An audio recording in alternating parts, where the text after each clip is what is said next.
What's up, guys? Welcome to Dungeon Drawers Podcast. I'm your host, Justin. Today, I'm reviewing the 2023 American superhero film, The Flash, which is directed by Andy Muschietti.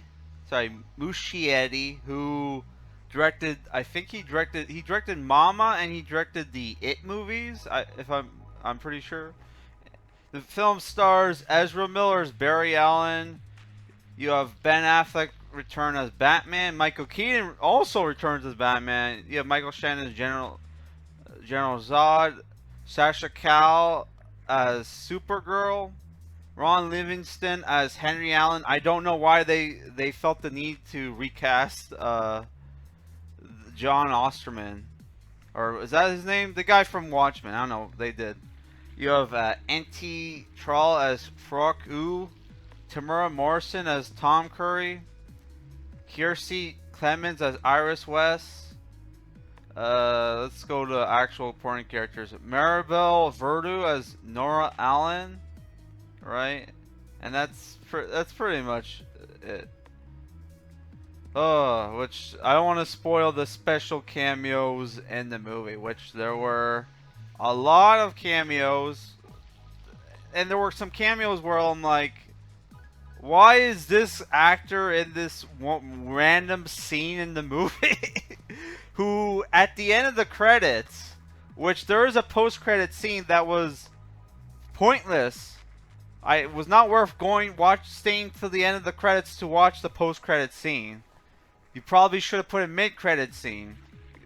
WB. Yeah, there was a post-credit scene, right? So yeah, this is the film that put the final nail in the coffin of the Snyderverse, right?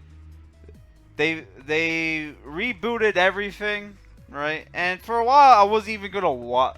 For a long time, I wasn't even gonna watch this movie because this movie was finished back in 2021 or something, but they kept delaying it because of all the stuff that happened with Ezra Miller, right?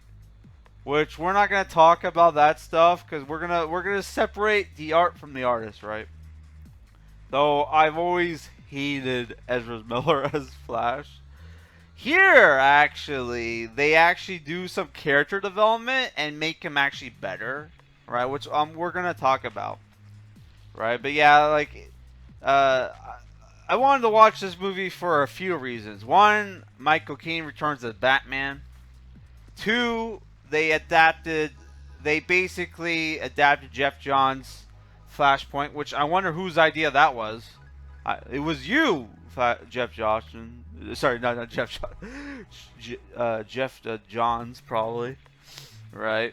And, yeah, which I'm a huge fan of Flashpoint. I'm probably going to review that graphic novel at some point, but I want to read Rebirth first, which I have that as well.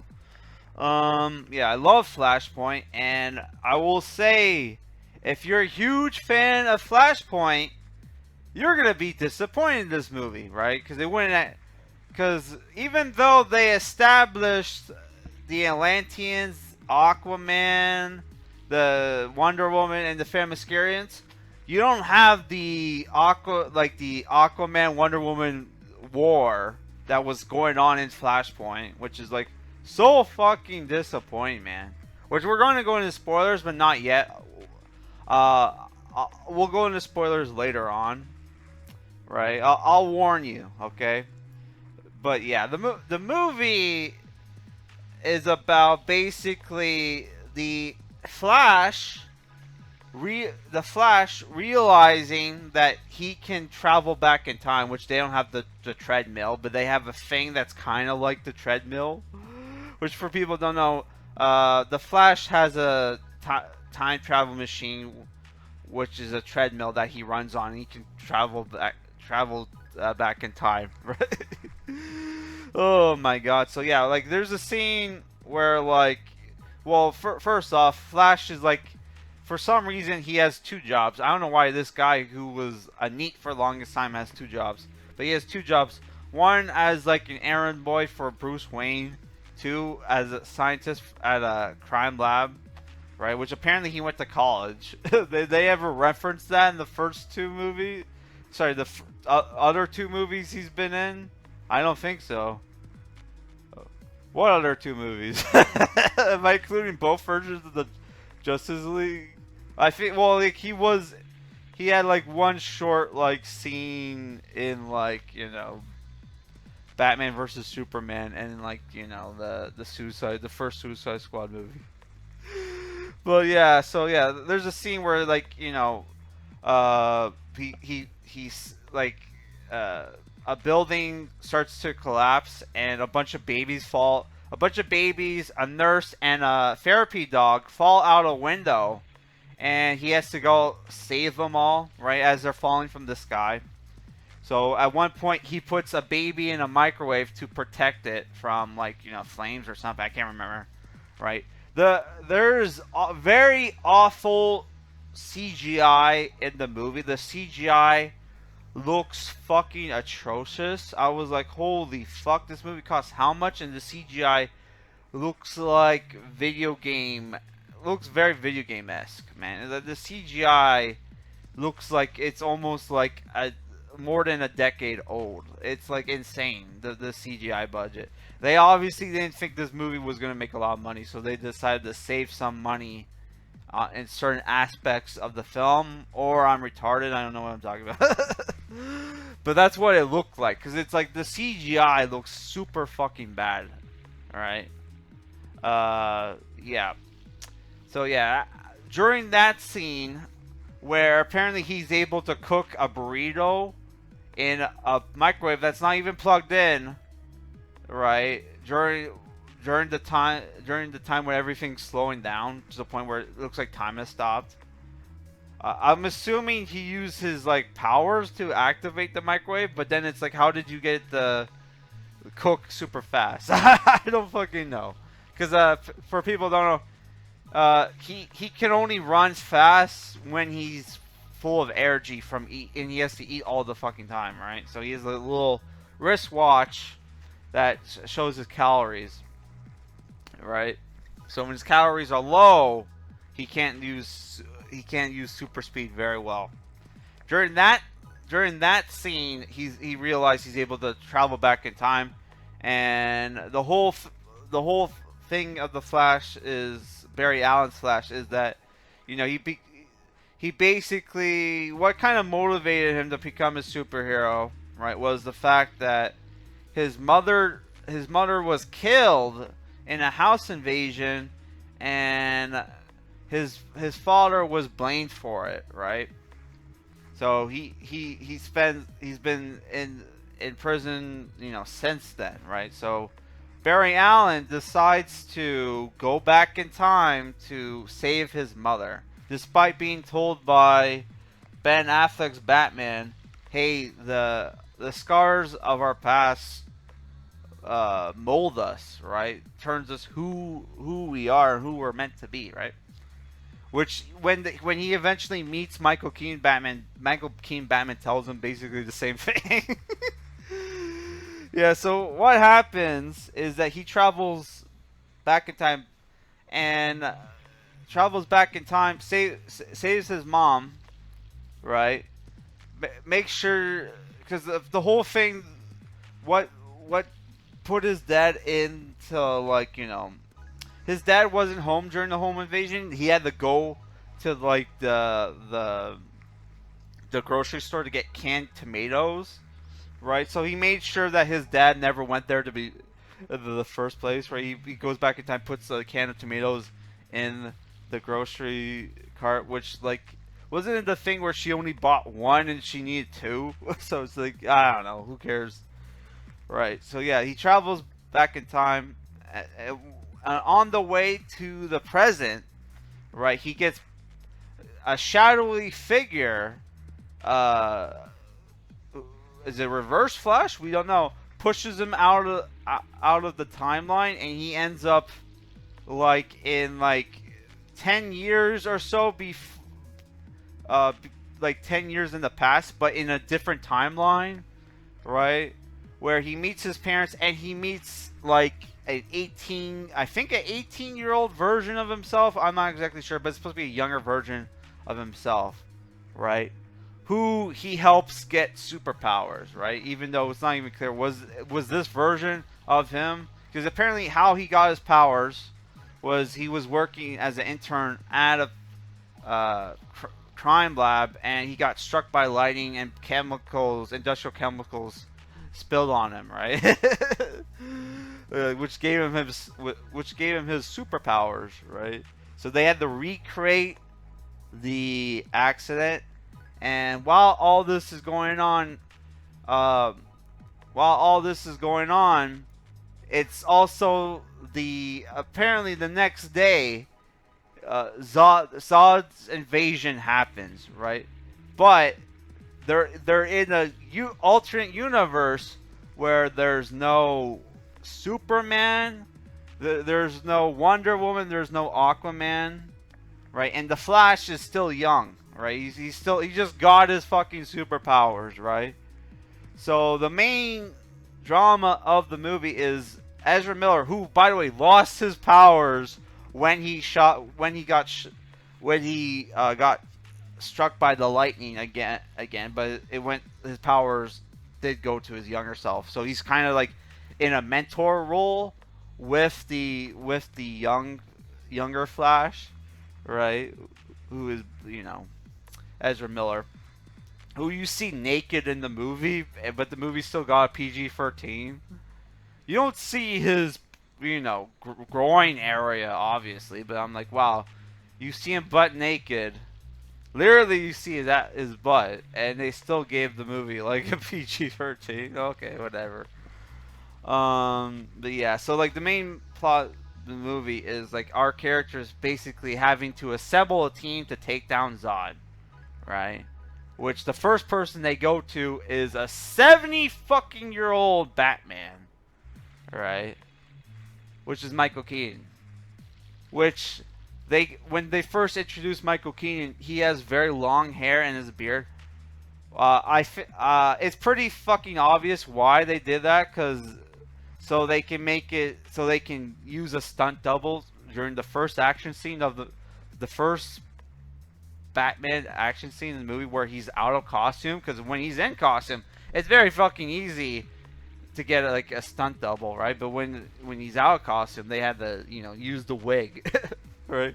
Which before I watched the movie, I saw like an action figure at GameStop, and the action figure, they fixed his fucking hairline. So I'm like, what the fuck is he gonna have like a better hairline than he did in the fucking Batman '89 and Batman Returns? No, he still has the same hairline, but his hair looks thicker, even though he's 70 years old. Right. So yeah, most of the movie is that, and they pretty much, at that point, it kind of goes into the Flashpoint like time story, but not really. They changed the climax, right? And they changed the climax. And by the way, they also, instead of they're rescuing Superman from a black site, they rescue Supergirl from a black site, which you find out they introduce herself. She introduced herself as Kal-El's cousin, right? Which apparently in this universe, spoiler alert, Kal-El died as a baby, right? Which I don't think that's a big spoiler, right? But whatever. So yeah, I'm just gonna go my likes and dislikes for the movie before I go into the spoiler section. So my likes are the Michael Keaton did a great job. I really liked his scenes, right? The Flash actually got some character development in the movie, and he's not as annoying as he was in the previous movies that he was in, especially after he meets his younger self, and he has this moment of self-realization where he realized, oh my god, I've been acting like an autistic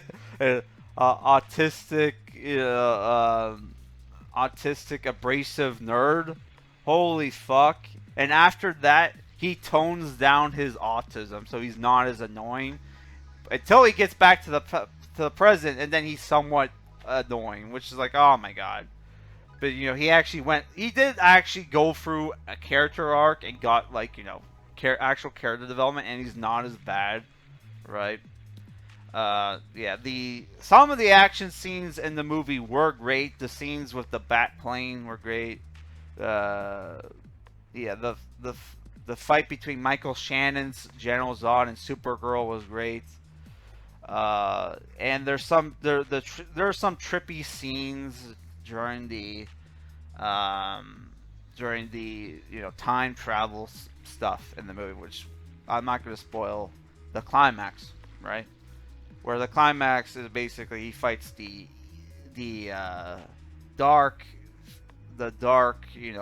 shadowy Flash thing that pushed him out of the time bubble in the first place, right? So yeah, which there's some it's not creepy. Some cool cameos of CGI people in the time travel fucking scenes near the end of the movie, right? Which we'll talk about. So yeah, now we're gonna go to the dislikes of the movie, which is bad CGI.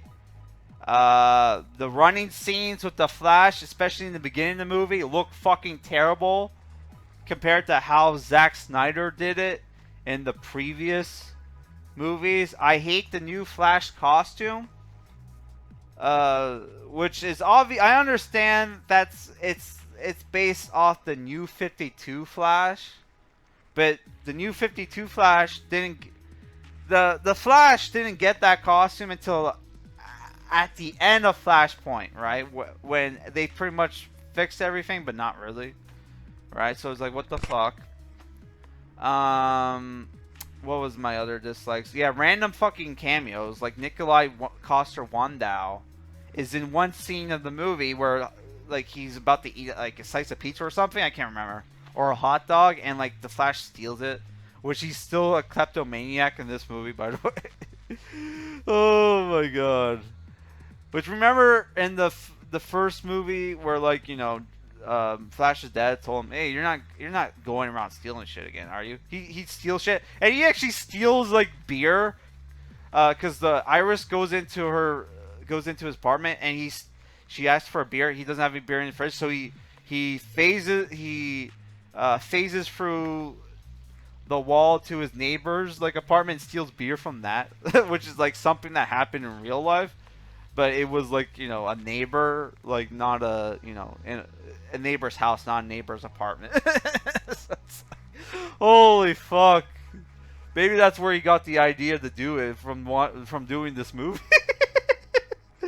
Oh my god. Oh, that was a fake sounding laugh, but oh my god. But yeah. What was my other dislikes? Oh yeah, it felt like the entire movie kind of felt like a waste of time when he realized, oh, I have to, do something, right? Which shouldn't be a spoiler, because obviously the whole movie is basically we have to reboot everything. So of course he has to go back in time to like, make sure he doesn't fuck up in the first place. So that felt like the whole thing that happened in the alternate timeline a waste of time, but not really, because he got character development at the end, right? So it's not a waste of time, But yeah, and there was, what was the fucking other fucking thing, right? I forgot to mention. Oh yeah, is it me or the Iris from that was in the last movie is not as hot? Did they recast her? I'm not sure, but yeah. I mean, they probably did, because like Iris was only in the Zack Snyder Justice League movie, so obviously they don't want any Snyder actors. That's probably why they got rid of the guy from Watchmen as Barry's dad. Oh my god. So yeah, now we're gonna go into spoilers, right? Okay, what's the first fucking major spoiler I should spoil? Oh yeah, it turns out it was oh, I forgot to mention the bootstrap paradox. Fuck. Yeah, there's a bootstrap paradox in the movie, but then they also said like certain things are fated to happen. So that's really like, that could explain away the bootstrap paradox in the movie. All right.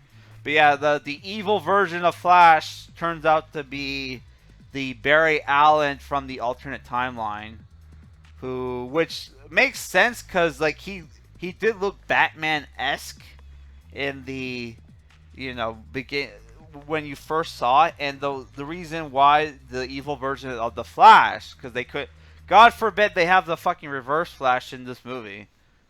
Right, which I'm not even that familiar with the Reverse Flash, other than Edward Fawn, who was like a Flash fanboy in the future, I guess, who went back in time. Right, so he's basically. It's funny that he's supposed to be Reverse Flash, but he's more like an evil version of Booster Gold, whose costume is basically like a cannibalized shit, like Legion of Superheroes shit, right? Which, yeah, he was a janitor, right? Oh my god, I need to get some Booster Gold. We need to review some Booster Gold shit, but the shit I've read of Booster Gold has not been good. He's a lot cooler in the cartoons. Yeah, that's a shame. But yeah, what the fuck? So yeah, it turns out it was the evil version of Flash because like at the end of the climax, during the final battle, or the second to final battle, because Barry Allen dons his old costume or his new costume, that means like the other Barry Allen, the younger version, has to make his own costume, which because Batman's costume's heat resistant, he uses an old Batman costume, right? And that's why the evil Flash looks Batman-esque at the end of the movie, right? Which, holy fuck, which the whole reason why he goes evil in the first place is because they lose the battle they keep losing the battle against General Zod, and you see Batman die like twice in the movie. And you see Supergirl die, which I love how the second Batman death was cooler, and the second Supergirl death was lamer for some reason. Oh my god, yeah. Because like the first Batman death is him like.